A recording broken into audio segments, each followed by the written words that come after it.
유령청사로 아파트를 공급받은 관세평가 분류원 특별공급 사태가 책임 공방으로 번지고 있습니다. 관세청과 행안부가 공문 내용에 진위 다툼을 벌이고 있고 국무조정실은 현장 조사에 착수했습니다. 특별공급 논란이 대전에서 세종으로 옮기는 중소벤처기업부에도 옮겨붙고 있습니다. 중기부는 청사가 완공되기도 전에 민간 건물을 임대해 1년 먼저 세종으로 옮길 예정인데 특별공급을 노린 알박기라는 논란이 일고 있습니다. 현재 공무원들이 원하는 것은 그쪽에서 특공, 사실 대전 시민들이 느끼는 박탈감이 더 큰 거죠. 반찬이 없어 방울토마토로 배를 채우는 등 군내 부실 급식 폭로가 잇따르고 있습니다. 서욱 국방부 장관이 또다시 지휘관 회의를 소집했는데 지휘부의 지침이 각 부대에서 제대로 실행되지 않고 있다는 지적입니다. 병원과 약국에서 마약성 진통제 패치를 처방받아 판매하거나 투약한 10대 42명이 붙잡혔습니다. 이 패치는 중독성이 헤로인보다 수십 배나 강합니다. 교통사고가 난 화물트럭이 과일 가게로 돌진했습니다. 이 사고로 폭발과 화재가 발생하면서 최소 2명이 숨지고 6명이 다쳤습니다. 전통시장 상인들의 계좌번호와 사업자번호를 수집하는 청년 단기 일자리가 만들어졌습니다. 그런데 이 일자리 사업이 상인들의 개인정보를 유출시키는 통로가 될 수 있다는 우려가 나옵니다. 왜 이런 일이 벌어졌는지 알아봤습니다.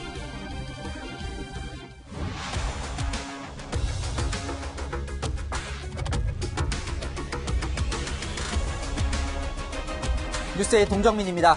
이 관세평가분류원의 특별공급, 이 특공 사태를 둘러싼 공공기관들의 행태가 점입가경입니다. 유령청사를 짓고 관평원 직원들이 특공 분양 혜택을 받을 수 있었던 건 이 당사자, 관리기관, 이 감독기관인 이 6개 기관에 꼼수, 무능, 태만이 있었기에 가능했는데요. 의혹이 불거지고 책임을 묻기 시작하자 이 상대방 탓이다, 이전 투구 양상을 보이고 있습니다. 이 관세청은 특공을 신청하면서 이 행정안전부로부터 관평원의 세종시 이전을 사실상 허락받았다는 공문을 보냈는데요. 행안부는 그런 약속을 한 적이 없다고 말했습니다. 이 국무조정실이 뒤늦게 관평원 첫 현장 조사에 나섰습니다. 정한희 기자가 취재했습니다. 관세평가분류원 공무원들이 대상이 아닌데도 행정중심복합도시건설청으로부터 세종시 아파트 특별공급 확인서를 2년 넘게 받을 수 있었던 근거 공문이 나왔습니다. 지난 2018년 2월 관세청이 작성해 행복청에 보낸 공문인데 행안부가 관평원 세종시 이전을 긍정적으로 검토하겠다는 취지의 내용이 담겨 있습니다. 행안부 청사기획디자인과 검토 결과라는 소제목에 이전 제외 기관으로 명시돼 있다고 해서 세종시로 이전할 수 없다는 뜻은 아님이라고 적혀 있습니다. 또 관평원이 세종시 이전 대상 기관에 포함되도록 긍정적으로 검토 후 반영할 예정이라는 고시 개정 가능성도 언급돼 있습니다. 실제 행복청은 관세청의 이 공문을 받은 뒤 특공 확인서를 계속 발급해줬습니다. 하지만 이 공문에 적힌 청사기획디자인과 검토 결과 내용을 두고 뒤늦게 행안부와 관세청은 진실 공방을 벌이고 있습니다. 당시 업무에 관여했던 관세청 관계자는 행안부로부터 세종시 이전을 구두로 사실상 허락받았다며 공문 기재 내용이 사실이라고 주장했습니다. 그러나 행안부 관계자는 공문으로 고시 변경 신청을 하라고 안내했을 뿐이라며 공문 내용을 부인했습니다. 행안부가 관평원이 이전 대상에 포함되도록 긍정적으로 검토하겠다는 대목에서도 말이 엇갈립니다. 관세청 관계자는 추후에 고시를 고쳐주겠다는 행안부의 답을 들었다고 말했습니다. 하지만 행안부 관계자는 관세청이 서류에 없는 이야기를 했다면서 전화 통화 후 한 달 뒤에 고시 변경이 없다는 점을 공문으로 분명히 밝혔다고 반박했습니다. 관세청과 행안부 실무자들 간 전화로 주고받은 대화록이 있는지는 확인되지 않았습니다. 국무조정실 조사가 양 기관의 주장만 듣는데 그친다면 책임 규명은 쉽지 않아 보입니다. 채널A 뉴스 정한입니다. 이 관평원은 현재 청사가 대전에 있습니다. 이 지어놓고 가지 못한 신청사는 세종시에 있죠. 이 관평원은 관련 부서가 모여있는 정부 세종청사에 더 가까이 가려고 신청사를 지으려 했다고 주장하는데요. 저희가 거리를 재봤더니 지금 청사나 신청사나 세종청사까지 불과 11분 차이였습니다. 11분 아끼자고 혈세 171억 원을 날린 겁니다. 김태형 기자입니다. 관세청사나 관세평가분류원이 세종시 이전을 추진하기 시작한 건 지난 2015년 세종시 이전의 필요성이라며 관평원이 내세운 가장 큰 이유는 정부 세종청사에 있는 중앙부처와의 긴밀한 업무 협조였습니다. 업무 관련성이 높은 기획재정부나 산업통상자원부에 가까워지는 효과로 회의 등을 위해 이동하는 거리도 줄고 협업이 더 수월해질 거라는 논리였습니다. 실제로 이동거리 단축 효과는 얼마나 될까? 대전 유성구에 있는 관세평가분류원에서 정부 세종청사에 있는 기획재정부까지 차를 타고 가보겠습니다.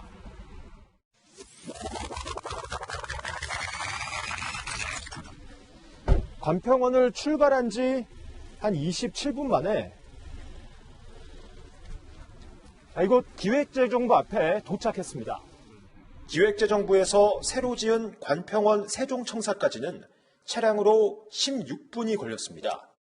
대전에서 갈 때보다 단축된 이동 시간은 11분이었습니다. 산업통상자원부로 갈 때에는 차량 내비게이션으로 검색해봤습니다.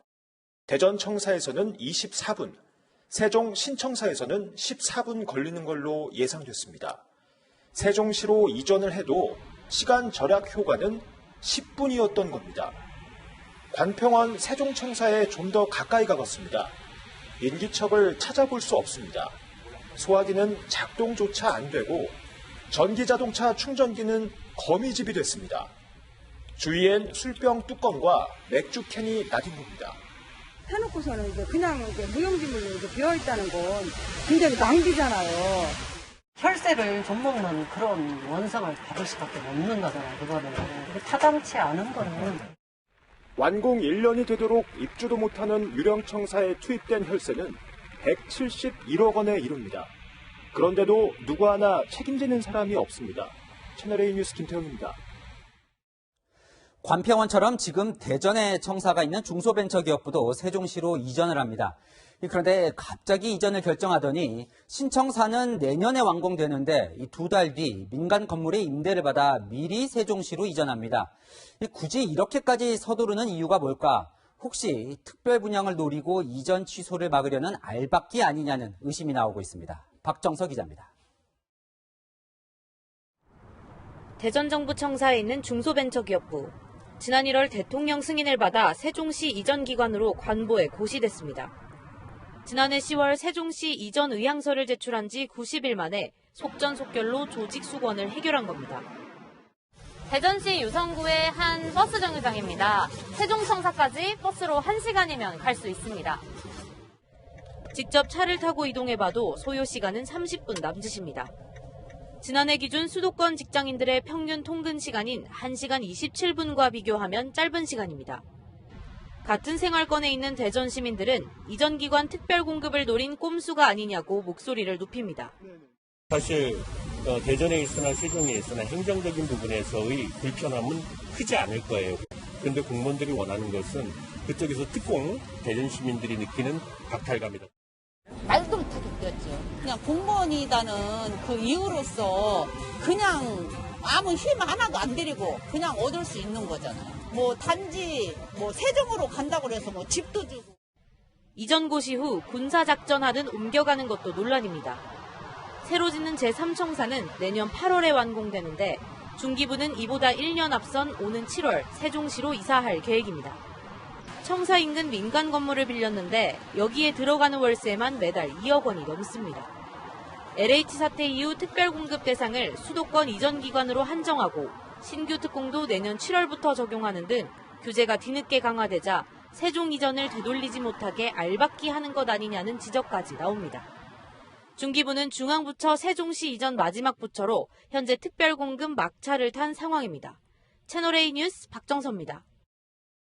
세종시로 가면 받을 수 있다는 이 공무원들의 특별 분양, 이른바 특공, 이게 얼마나 좋기에 길을 쓰고 받으려 한 건지 경제정책산업부 안건우 기자와 살펴보겠습니다.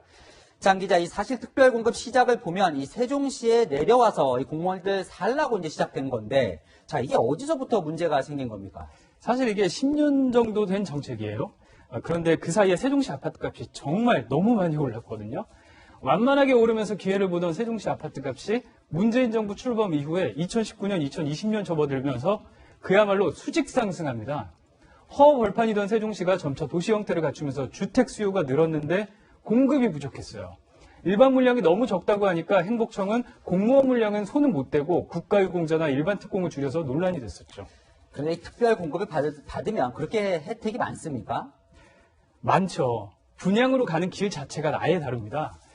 공무원은 일반인처럼 일반 분양, 일반 특공 다 됩니다. 그런데 그 전에 더 수월한 길이 있어요. 바로 이전 기관 공무원 특공이죠. 거의 프리패스 수준이라 막힘없이 목적지까지 갈 수 있거든요. 전체 공급 물량 중 특공 물량이 90%가 넘는 경우도 있었는데요. 반면 일반인 배정 물량은 너무 적어서 바늘구멍 얘기가 나올 만큼 확률과 기회 자체가 아예 다릅니다. 그런데 그렇게 특혜를 받아서 했다는 저 특공, 그런데 공무원들이 그래서 세종시에 실제 사느냐, 그게 아니라는 거잖아요. 바로 실수요자 입장에서 화가 나는 게 그 지점이에요. 분양받아 놓고 서울에서 출퇴근하는 세종시 공무원 이야기 너무 많이 들어보셨을 겁니다. 게다가 이번에 49명의 특공을 받아서 논란이 된 관세평가 분류원 아예 세종시 이전 안 했거든요. 국토교통부 장관은 어땠을까요? 하루도 안 살았잖아요. 하루도. 실거주라든가 뭐 그런 제한은 없었습니다. 세종시 특공의 허점이었죠. 실거주 의무가 없고 1주택자면 취득세도 없었습니다. 이게 특공 테크로 변질된 배경인데요. 논란이 계속되니까 다음 달부터 실거주 의무 조항을 넣었습니다. 그런데 뭐 민간 아파트는 실거주 요건이 강화된 지가 언젠데 왜 정작 세종시는 놔뒀답니까? 사실 저도 그게 너무 궁금해서 관련 부처에 물어봤어요. 네. 물어봤더니 죄송합니다. 늦었지만 이제 시행합니다. 라면서 이유를 아무리 물어봐도 얘기를 안 해주더라고요. 근데 이것도 궁금해요. 지금 보니까 민간 기업 직원들도 특공 혜택을 받았더라고요. 기업도 특공 대상이 됩니까? 세종시가 지금 어떤 도시죠? 하나하나 만들어가는 도시잖아요. 인프라가 필요합니다. 기업이든 뭐든 유치를 해야 하잖아요. 세종시 산업단지에 30억 원 이상 투자하거나 입주하는 기업, 또 30병상 이상의 의료기관에도 특공 물량을 배정을 해준 겁니다. 적극적으로 유치를 하는 건 좋은데 너무 느슨하게 제도를 운영하다 보니까 이번에 적발된 벤처기업처럼 세종시에 유령지사를 만들어 놓고 특공 분량만 받아 챙긴다든지 이런 문제까지 터졌죠. 특공 테크에 기업도 가세하게 해준 꼴이 됐습니다. 참 이러다 보니까 이제 특공제도 자체를 폐지하자 이런 말도 나오던데요. 정부가 뒤늦게 규제를 강화하겠다고 했지만 여론이 정말 싸늘합니다. 세종시 인터넷 커뮤니티에 공무원 특공을 아예 없애자는 글도 올라왔더라고요. 댓글을 보니까 이미 제도가 변질됐다, 폐지에 찬성한다 이런 의견과 함께 특공을 없애면 외부 인구가 유입되지 않으니까 도시 발전도 아주 제한이 된다. 그렇기 때문에 실거주 규제를 강화하는 쪽으로 가자 이런 의견이 팽팽하게 맞섰습니다. 정부로선 불평등 문제 해결하고 세종시 발전도 모두 잡아야 하는 특단의 대책을 고민해야 할 시기가 됐습니다. 참 살지도 않을 세종시 공무원들에게 특별 분양 혜택을 줬다는 건 도저히 잘 이해가 되질 않습니다. 지금까지 안건우 기자와 살펴봤습니다. 네, 이 직원들의 땅 투기로 국민적 공분을 샀던 이 LH 그 혁신안이 마련됐습니다. 미리 취득한 특지개발 정보로 본인 땅을 사서 돈을 번 LH 직원, 이제는 더 이상 안 나올 방안일까요? 박재희 기자가 구체적인 혁신안을 단독 취재했습니다. 당초 정부의 혁신안은 LH를 10여 년 전 토공과 주공처럼 둘로 쪼개는 방안으로 전망됐습니다. 국민 기대에 부합하는 과감한 혁신, 그리고 주택 공급의 일관적 추진, 마지막으로 주거복지 강화의 계기로 삼겠다는 기조하에 검토해왔다는 점을 말씀드립니다. 취재 결과 정부는 LH를 지주회사로 전환한 뒤 기능별로 3개의 회사를 두는 안을 여당과 협의할 것으로 보입니다. 모 회사가 임대주택 공급 등 주거복지 기능을 맡고 토지를 전담하는 개발, 주택을 전담하는 건축 기능을 별도 자회사로 나누는 겁니다. 직원 9,500명, 자산 규모 184조 원의 거대 조직을 분할해 관리를 강화하겠다는 취지입니다. 127조 원에 이르는 부채는 대부분 공익성이 큰 주거복지 분야 몫이어서 사업성이 높은 주택, 토지 분야와 분담할 것으로 보입니다. 주거복지와 관련된 부분들은 계속 빵꾸가 날 수 있는 거기 때문에 분리시키는 게 맞다고 봐요. 그건 나중에 배드뱅크가 될 수도 있어요. 정부는 그 밖에도 최소 2급 이상의 퇴직 후 취업을 제한하고 퇴직자와의 수의 계약을 금지할 전망입니다. 전 직원 재산 등록과 실사용 목적이 아닌 부동산 소유자의 고위직 승진 차단 등도 추진합니다. 개혁안은 당정 검토를 거쳐 이르면 다음 주 최종 확정될 전망입니다. 조직 내부에서는 결국 10여 년 전 구조로 되돌아가는 것 아니냐는 반발의 목소리도 나오고 있습니다. 채널A 뉴스 박지혜입니다. 네, 이런 투기 의혹들, 취업난에 시달리고 있는 청년들에겐 딴 세상 얘기겠죠. 정부는 청년 일자리를 늘리겠다고 약속했지만 단기 일자리만 늘고 있다는 지적이 많은데 정부가 도대체 어떤 일을 시키는지 궁금하실 겁니다. 시청자 제보를 토대로 실제 사례를 취재해봤습니다. 공공기관에서 전통시장 상인들을 조사하는 일에 청년들을 동원했는데 개인정보 유출 등 여러 가지 불안한 점이 보였습니다. 먼저 김호영 기자가 취재했습니다. 지난 2월 중소벤처기업부 산하 소상공인시장진흥공단에서 내놓은 청년 일자리 채용 공고입니다. 온누리 상품권 가맹점을 조사할 청년 488명을 뽑는다는 내용입니다. 기존 가맹점 정보를 업데이트하고 신규 가맹점을 모집하는 일을 맡기겠다는 겁니다. 선발된 청년들은 지난 3월부터 전국의 전통시장을 다니며 상인들에게 사업자 번호와 계좌번호 등을 수집했습니다. 그런데 이렇게 확보한 정보에 대한 관리가 허술했습니다. 상인에게 서류를 받으면 스마트폰으로 촬영한 뒤 공단이 만든 애플리케이션에 올리는 방식이었는데 개인정보가 적힌 서류와 휴대전화에 남은 사진을 어떻게 처리해야 하는지 안내가 없었던 겁니다. 서류와 사진에는 상인들의 열쇠자리 주민번호와 같은 민감한 정보까지 담겼고 이런 정보는 고스란히 일자리 사업에 참여한 청년들의 스마트폰에 남아 있습니다. 휴대폰으로 사진을 찍으면 이미지 파일로 폰에 남잖아요. 종이를 알아서 찢어서 버리라든지 아니면 등기로 붙여라든지 그런 지침도 없었거든요. 마음이 불편하죠. 서류를 작성한 상인들도 불안하긴 마찬가지입니다.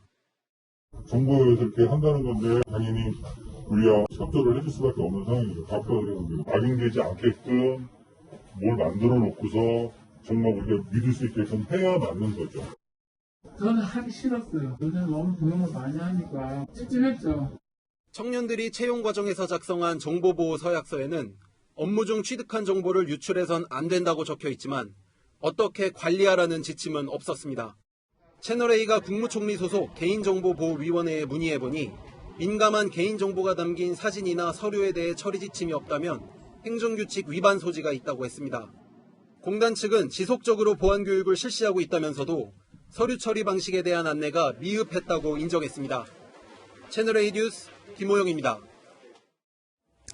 상인들이 직접 자신의 개인정보를 입력하면 될 일인데 굳이 단기 일자리까지 만들어야 했을지 의문도 듭니다. 이런 식으로 정부가 만들어내는 청년 일자리들이 질보다 양에만 치중했다는 지적이 나오는데요. 구자준 기자가 그 실태를 정리해드립니다. 문재인 대통령의 공약이로는 일자리 창출, 그중에서도 청년 일자리를 늘리겠다는 거였습니다. 이런 기조에 맞춰 정부 부처마다 청년 일자리를 만들어 왔습니다. 중소벤처기업부는 지난해 207억 원을 들여 2,050명의 청년을 채용하겠다고 발표했고 국토교통부는 문재인 정부 출범 이후 지난해까지 833억 원을 투입해 13,000여 명을 채용했습니다. 모두 고용기간이 정해진 단기 일자리인데 어떤 일을 했는지 볼까요? 한국도로공사는 겨울철 제설 작업에 청년들을 투입했고 코레일은 편의점 판매 보조나 수화물 처리, 문서 복사 업무를 맡겼습니다. 한국공항공사도 주차 안내, 출발여객 발열 체크 같은 일을 시켰는데요. 청년들은 이런 업무를 하면서 평균 180만 원에서 200만 원 수준의 월급을 받았습니다. 단기 근로 경험이 있는 청년들은 어떻게 생각하는지 들어봤습니다. 회의에 비해서 되게 좀 쉬운 작업이었다 생각을 하거든요. 육성을 하자고 해놓고는 왜 이렇게 그냥 돈만 쥐고 있냐라고 하는 분들도 분명 계시고. 단기 일자리로 했다고 하면 그냥 알바 개념이지 이게 취업의 연계성에는 조금 부족하다고 생각이 드네요. 세금으로 만든 이런 일자리는 고용 통계에 반영됩니다. 지난달 청년 취업자는 지난해 같은 기간보다 18만 명 가까이 늘었고 청년 고용률도 2.6%포인트 증가했습니다. 그런데 늘어난 일자리 중 70%가 임시직이었습니다. 경제 전문가의 진단을 들어보겠습니다. 복지를 위한 복지성 일자리에 가깝거든요. 받는 사람들은 일단 돈을 주니까 좋긴 한데 그 돈 값어치만큼 우리가 생산을 하느냐 그럼 그렇지가 않기 때문에 결국 경제 전체적으로 보면 도움이 안 되는 거고요. 코로나 위기 극복을 위한 단기 처방이라고 하더라도 경력 개발처럼 취업에 도움이 될 수 있도록 개선돼야 한다는 지적이 나옵니다. 채널A 뉴스 구자준입니다.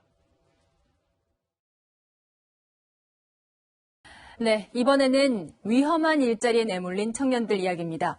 한 달 전 경기 평택항에서 23살 청년이 300kg 컨테이너 날개에 깔려 숨졌습니다.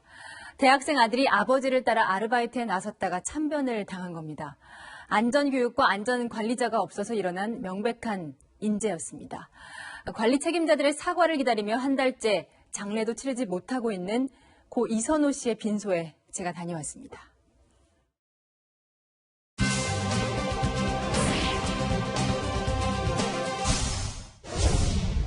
고 이선호 씨의 쓸쓸한 빈소를 동갑 친구들이 함께 지키고 있습니다.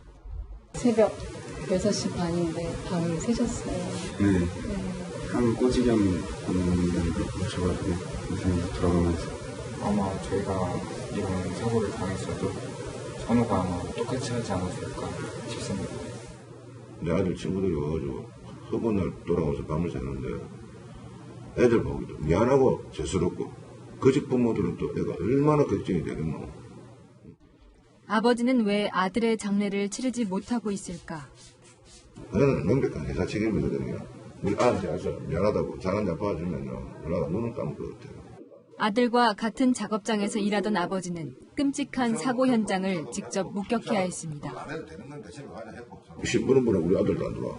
그래서 이제 자전거를 타고 현장을 돌아보는 참에 컵을 딱 도는데 기계차가 이렇게 받치고 있더라고요. 이 밑에 우리 아이가 엎어져 있는 거야. 이거 뭐고? 죽은 게가? 죽었나? 사고 당시 선호 씨는 안전교육도 안 받고 처음으로 컨테이너 현장에 투입됐고 반드시 지켜봐야 할 안전관리자도 없었습니다. 기계차 보고 넘기라. 스톱. 사람 있다. 사람들 나오세요. 그거 할 일이거든요. 사업주가 앞에 나가면 대한민국 공무원이 전화한다.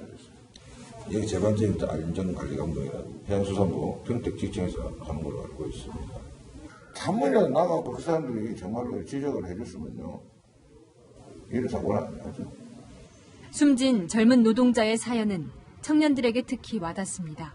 안타까움 다음에 올라오는 감정이 좀 분노의 감정이 좀 올라왔는데 다시는 좀 청년들이 혹은 노동자들이 일하면서 이제 죽지 않을 수 있도록 대학생이면 자기가 하고 싶은 것도 있고 뭐 해야 할 것도 있는데 그 나이에 사고를 죽어버리면 너무 허무하지 않을까. 막을 수 있었던 안전사고로 너무 황망하게 세상을 떠난 선호 씨. 아버지는 그래서 떠나보내는 것이 더 어렵습니다. 어떻게 하늘을 쳐다보고 땅을 보고 내 얼굴의 모습을 비대면서 내가 살 수 있을까 생각하고 살 자신이 없어. 그 생각하는 세상을 어떻게 살아가? 그래. 여인선이 간다였습니다. 네, 힘들게 키운 자녀를 나라 지키라고 군대 보내신 부모님들, 요즘 군 급식 문제 보도 보면 마음 아프실 겁니다. 국방부 장관이 부실급식 대책을 마련하라고 지시한 것이 13일 전인데 문제 제기가 계속되고 있습니다. 강은하 기자가 보도합니다. 11사단 예하부대 장병이 SNS에 올린 어제 점심 배식 사진입니다. 반찬이라곤 멀건국과 생선조림 한 조각, 방울토마토 7개뿐입니다. 제보자는 처음엔 2조각을 줬다가 정량이 1조각이라며 도로 뺏어갔다며 어제 점심에도 나온 방울토마토로 배를 채웠다. 못 먹어서 서러워 본 적이 있느냐고 하소연했습니다. 부대 측은 즉시 사과하고 실태 조사에 나섰지만 부실급식 폭로는 오늘도 이어졌습니다. 국군 지휘통신사령부 예하부대 격리장병이 제보한 지난 10일 점심과 오늘 아침 배식 사진입니다. 점심인데도 반찬과 국 없이 콩나물밥과 간장만 배식됐고 오늘 아침 식사는 햄버거빵과 샐러드, 시리얼인데 손으로 셀 수 있을 정도의 양입니다. 제보자는 2살짜리 애 밥 먹이는 것도 아니고 정량이 아니라고 항의하자 그냥 먹으라 했다면서 국방부 지침이 닿지 않는다고 호소했습니다. 서욱 국방부 장관은 부실급식 대책 이행을 점검한다며 13일 만에 또 전군 주요 지휘관 회의를 소집했습니다. 계속해서 이제 부실급식 논란도 있고 하니까 그런 것도 이제 전반적으로 살펴볼 기회가 될 것으로 알고 있습니다. 여당은 청년들의 헌신에 보답해야 한다며 군의 반성을 촉구했습니다. 실수가 반복되면 그것은 더 이상 실수가 아니라고 했습니다. 모두가 납득할 만한 질 좋은 급식을 위한 예산도 마련되어야 할 것입니다. 올해 1인당 장병 급식비는 8,790원, 한 끼에 3,000원도 안 됩니다. 채널A 뉴스 강은하입니다. 다음 뉴스입니다. 서울 금천구에서 택배 차량이 건물로 돌진하며 시민 2명이 숨졌습니다. 차량이 부딪힌 5층 건물이 불타고 바로 옆 단층 건물도 무너졌습니다. 남영주 기자가 취재했습니다. 화물 차량이 신호등을 들이받고는 바로 뒤 건물로 돌진합니다. 잠시 뒤 폭발과 함께 차량 위로 불길이 치솟습니다. 폭발 충격으로 인근 건물은 물론 건너편 상가 유리창까지 터집니다. 놀란 시민들은 귀를 막고 황급히 몸을 피합니다. 사고가 난 건 오늘 오전 11시쯤.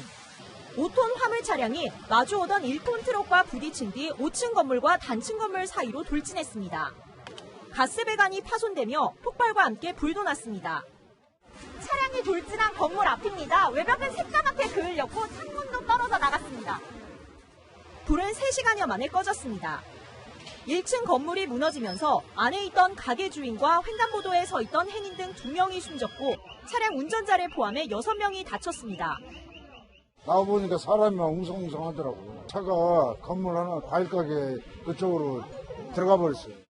쿵 하는 소리가 좀 났고 그리고 난 다음에 검은 연기가 하늘을 이렇게 조금씩 뒤덮는 게 보여서 가게에 도착했을 때 유리창이 다 이제 산산조각이 나 있어서 처음에는 너무 놀랐습니다.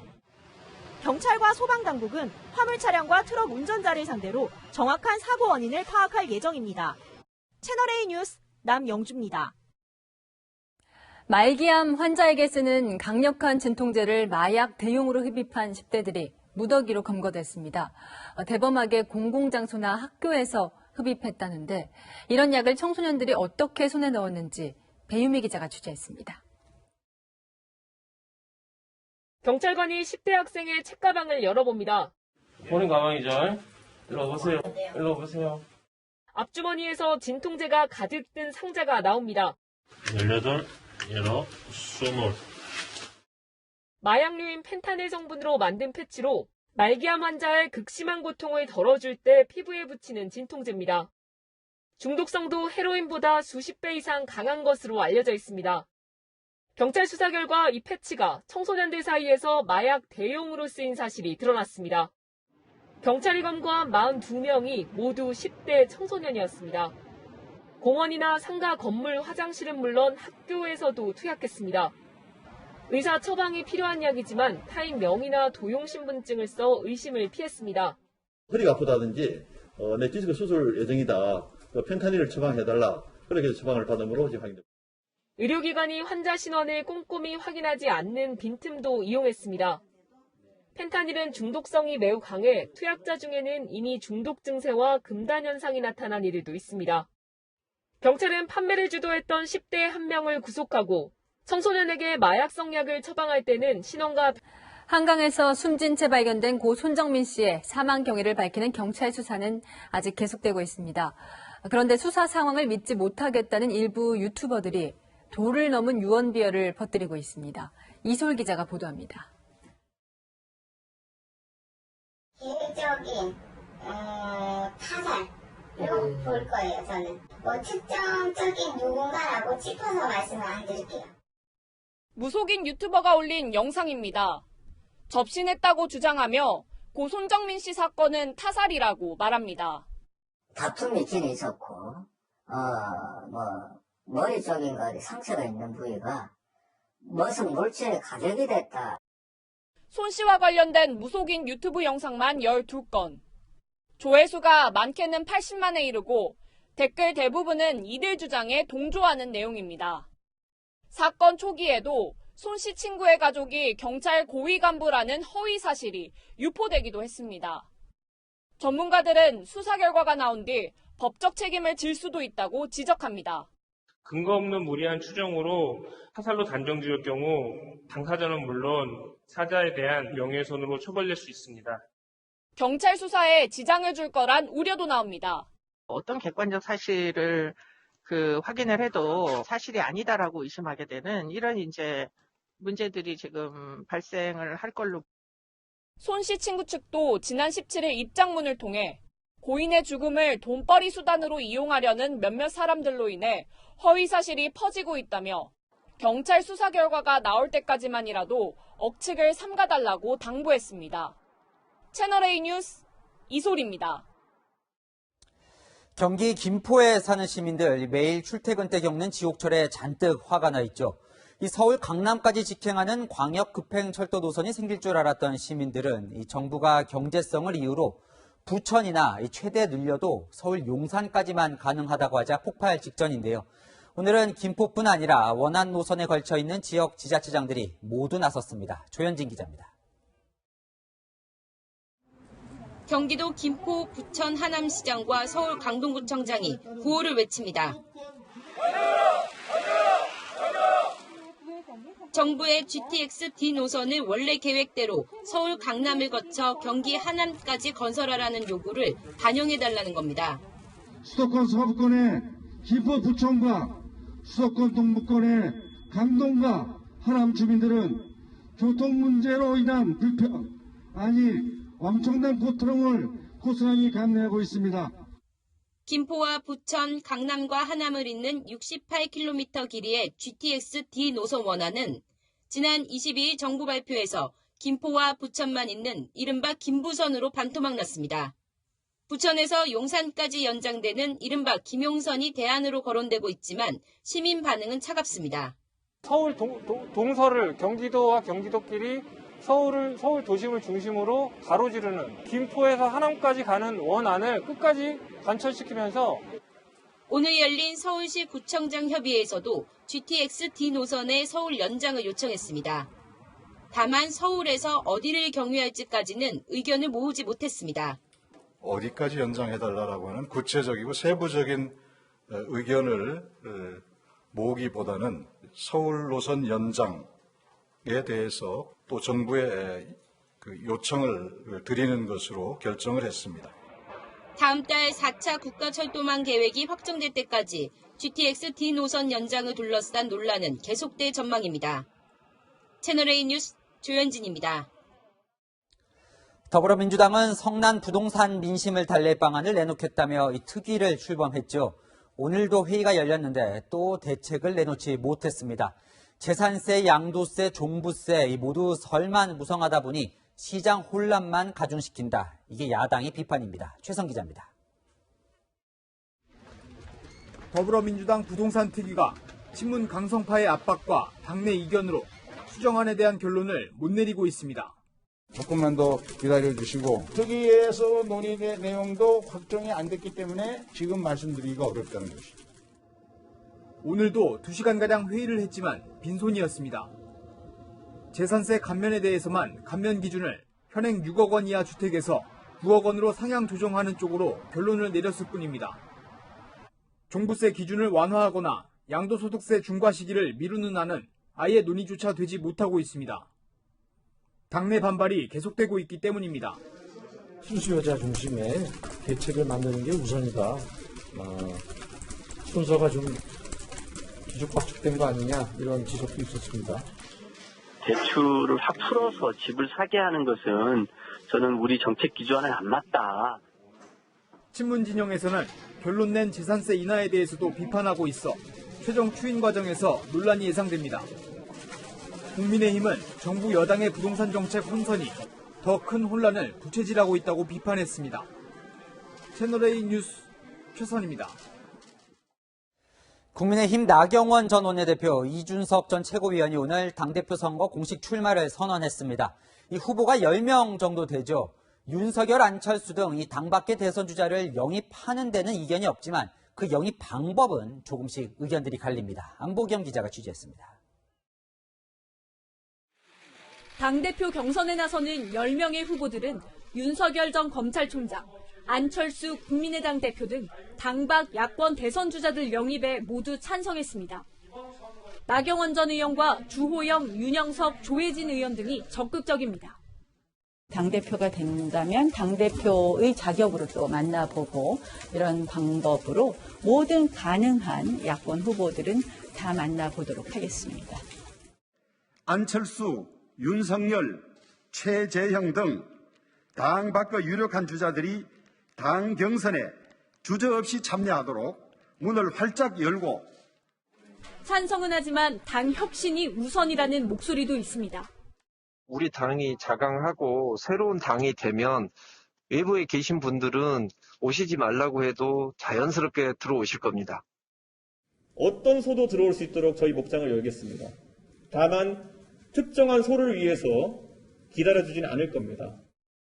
조경태, 홍문표, 김은혜 의원과 신상진 전 의원도 외부 인사가 국민의힘에 들어올 수 있도록 당이 먼저 변해야 한다고 강조하고 있습니다. 윤 전 총장과 안 대표는 다음 달 11일로 예정된 국민의힘 전당대회 결과를 보고 구체적인 통합 움직임을 시작할 걸로 알려졌습니다.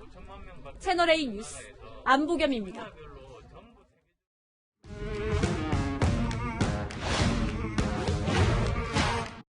여랑야랑 정치부 이동훈 기자와 함께합니다. 첫 번째 주제 보여주시죠. 네. 자, 이재명 경기도지사 누구를 예쁜 포장지라고 칭찬을 했습니까?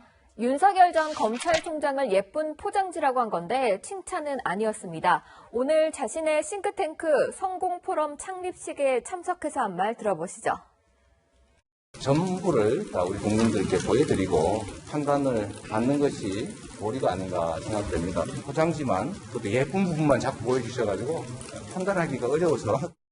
등판을 늦추고 있는 윤 전 총장을 향해 견제구를 날린 겁니다. 자, 이 야권 내에서도 윤 전 총장 말고 다른 이름도 나와요. 네, 국민의힘 당대표에 출마한 주호영 전 원내대표는 어제 최재형 감사원장을 대선 후보로 꼽았는데요.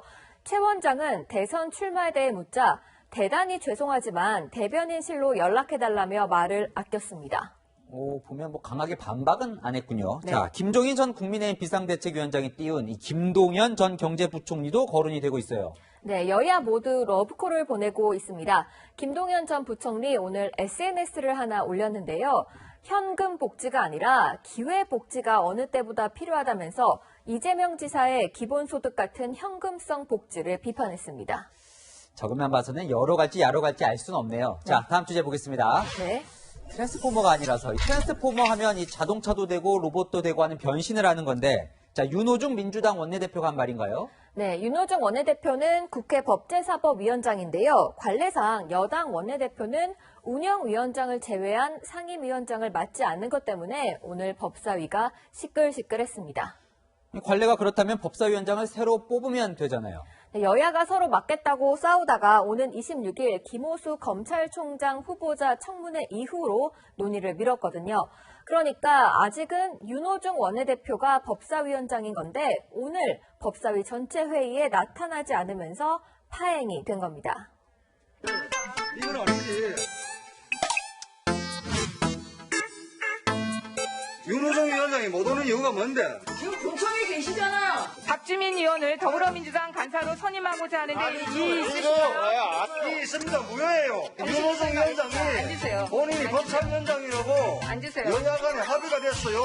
그럼 내가 뭐 해야 될 거 아니에요. 가결되었음을 선포합니다. 근데 누가 사회를 보는지가 그렇게 중요합니까? 국민의힘은 합의한 대로 윤호중 위원장이 사회를 보면 되지 않냐? 왜 민주당 마음대로 백혜련 간사에게 사회권을 넘기냐며 반발했습니다. 국민의힘 법사위 간사인 김도읍 의원은 화가 잔뜩 났는데요. 영상으로 보고 오시죠. 본인이 트랜스포머가 아니기 때문에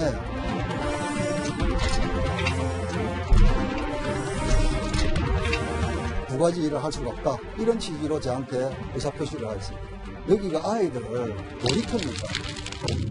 김도 간사님도 내 이름 이야기하지 마. 왜? 이름 부르는 것도 안 돼? 안 돼. 왜? 부르지 마. 그럼 뭐라 그래야 되는 거야? 당신? 뭐라 그래야 돼? 당신은 막말이지. 그럼 뒤라. 그러니까 법사위원장을 둘러싸고 여야가 치열한 기싸움을 벌이면서 웃지 못할 촌극이 벌어졌습니다. 참 싸웠다가 웃었다가 왜들 저러는지 솔직히 잘 이해가 안 가는데요. 의원들만 아는 깊은 뜻이 있는 걸까요? 여랑야랑이었습니다. 가상화폐 시장에 일론 머스크의 돌발 발언과 금리 이슈 등 연일 악재가 이어지고 있죠. 여기에 어젯밤 중국의 규제 소식까지 알려지며 주요 가상화폐들이 그야말로 대폭락했습니다. 김유빈 기자가 취재했습니다. 원금만 찾게 해달라. 역시 코인은 도박이었다 등 오늘 새벽 SNS엔 허탈함 가득한 투자자들의 글이 수두룩했습니다. 비트코인과 이더리움, 도지코인 등 주요 가상화폐들이 밤사이 30-40% 가까이 급락한 겁니다. 가상화폐 거래를 불허한다는 중국 금융당국의 방침 탓에 심리적으로 위축된 개인 투자자들이 패닉셀링에 나섰다는 분석입니다. 홀딩을 하려고 했는데 심리적으로 이제 3만 달러까지 내려가니까 좀 흔들려서 종목 몇 개를 한 25% 정도씩 매도를 했었고요. 팔수라도 있으면 좋겠다는 하소연도 나옵니다. 해외 선물 거래를 택한 투자자입니다. 마이너스면 차라리 좋겠죠. 목표가에 도달을 하면 제 돈이 제가 투자한 돈이 아예 없어지는 개념으로 투자를 해가지고 지금 한 2억이 지금 날아가게 생겼어요. 기대감을 잃지 않고 지켜보겠다는 투자자도 있습니다. 도지코인으로 마이너스 1억까지 갔었다가 어제 다시 이제 새벽장부터 해서 이제 가격이 다시 상승이 되었었거든요. 새벽에 어느 정도 복구를 많이 했었죠. 이 틈을 타 일부 투자자는 저가 매수에 나섰습니다. 폭락을 한 거를 가지고 거기서 이제 수익을 내러 들어간 케이스여가지고 어제 매수해서 오늘 팔았죠. 1% 정도? 마음 급한 투자자들이 가상화폐 거래소에 몰리며 어젯밤 10시쯤 계좌 입출금 서비스는 30분가량 지연됐습니다. 10시 10분인가가 제일 바닥이었는데 이제 그때 입금을 했는데 돈이 들어온 시점이 이미 반등을 한 뒤였거든요. 어젯밤 급락한 가상화폐들은 오늘 조금씩 반등하고 있지만 최근 오락가락 장세가 잇따르며 가상화폐 불확실성은 점점 커지고 있습니다. 채널A 뉴스 김유빈입니다. 일본 패션 브랜드 유니클로의 셔츠가 미국에서 수입 금지된 사실이 알려졌습니다. 중국 신장에서 만들어진 면화를 사용했다는 이유입니다. 도쿄 김범석 특파원입니다. 지난 1월 미국 LA항에서 압류된 유니클로 남성용 셔츠에 대해 미국 정부가 최근 공개한 문서입니다. 중국 신장의 국영기업이 생산한 면화로 만들어졌다고 적혀 있습니다. 강제 노동 착취 논란이 불거져 지난해부터 미국에서 수입이 금지된 면제품입니다. 유니클로 측은 호주산이라고 항변하며 수입 금지 철회를 요구했지만 입증을 제대로 하지 못했다는 이유로 받아들여지지 않았습니다. 앞서 유니클로의 모기업 회장은 신장 면화 사용 여부에 대해 명확한 입장을 내놓지 않았습니다. 我々政治的に中立なので、これ以上発言すると政治的になりますので、ノーコメントとさせてもらいます。 H&M과 나이키 등 신장에서 만들어진 면화를 쓰지 않겠다고 선언한 글로벌 브랜드는 이미 중국에서 순환을 겪었습니다. 以后这样的企业我见一个是一个，我就不买你们的衣服。 미국보다 중국에 15배 많은 매장을 보유한 유니클로만이 아니라 일본 정부도 난감하기 마찬가지입니다. 日本企業の正当な経済活動が確保されるよう適切な対応を行っていきたいと考えています。 인권 문제를 둘러싼 미중 갈등 속에서 일본 기업도 선택을 강요받는 상황이 펼쳐지고 있습니다. 도쿄에서 채널A 뉴스 김범석입니다.